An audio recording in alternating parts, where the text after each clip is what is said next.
আসসালামু আলাইকুম and welcome back to my channel. কেমন আছেন আপনারা সবাই? আশা করি সবাই খুব ভালো আছেন।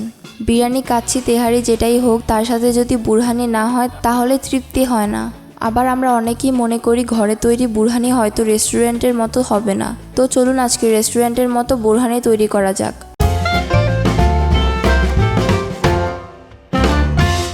তো প্রথমেই বুরহানির জন্য আমি মশলাটি রেডি করে নিচ্ছি। তার জন্য একটা বাটিতে প্রথমে 1 টেবিল স্পুন দিচ্ছি সরিষা গুঁড়ো, দিচ্ছি 1 টেবিল স্পুন জিরার গুঁড়ো, এরপর দিচ্ছি 1 টেবিল স্পুন ধনিয়ার গুঁড়ো, আর দিচ্ছি 1 টেবিল স্পুন গোলমরিচের গুঁড়ো, হাফ টিস্পুন দিচ্ছি সাধারণ খাবার লবণ, সবশেষে দিচ্ছি 1 টেবিল স্পুন বিট লবণ। এবার সবগুলো ইনগ্রিডিয়েন্টস খুব ভালোভাবে মিশিয়ে নিচ্ছি।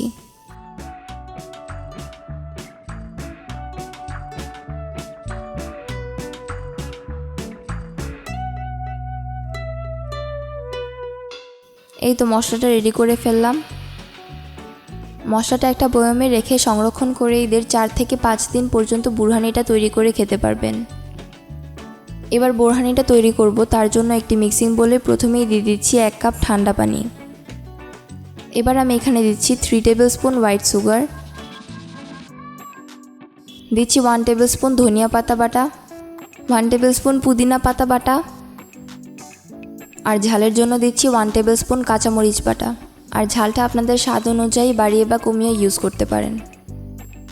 এবার দিচ্ছি 1 টেবিল স্পুন পরিমাণ টমেটো সস। আর এই টমেটো সসটা ইউজ করলে বুরহানির টেস্টটা খুবই ভালো আসে, তাই চেষ্টা করবেন টমেটো সসটা ইউজ করার। এবার বানিয়ে রাখা মশলাটা থেকে এখানে 5 টেবিল স্পুন দিয়ে দিচ্ছি।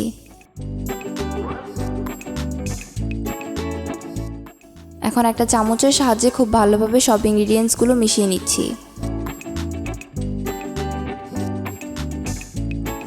এবার সরাসরি দইয়ে চলে যাব। আমি এখানে একটা মিক্সিং বোলে 2 কাপ টক দই নিয়েছি। এবার একটা হ্যান্ড উইক্সের সাহায্যে খুব ভালোভাবে দইটা ফেটে নিব। বুরহানি তৈরি করার আগে খুব ভালোভাবে দইটা ফেটে নিতে হবে, না হলে বুরহানিটা পারফেক্ট হবে না।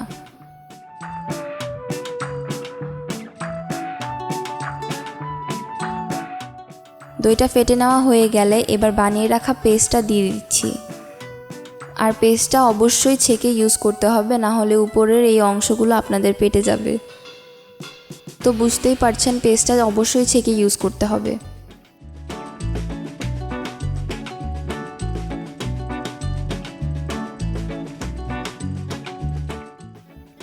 এবার একটা হ্যান্ড উইক্সের সাহায্যে সব কিছু খুব ভালোভাবে মিক্স করে নিচ্ছি।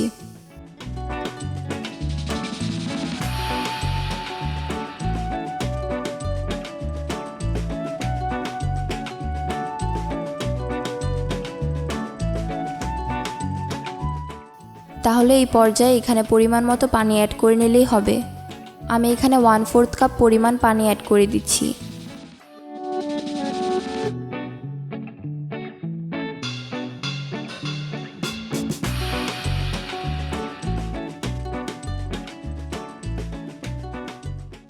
আমি বুরহানির ঘনত্বটা দেখিয়ে দিচ্ছি। এই তো কত সহজেই রেডি করে ফেললাম শাহি বুরহানি। তো আজকের রেসিপিটি যদি ভালো লেগে থাকে তাহলে ভিডিওটিতে একটি লাইক দিয়ে দিবেন, আর হাংরি জোন বাংলা চ্যানেলটি সাবস্ক্রাইব করতে ভুলবেন না।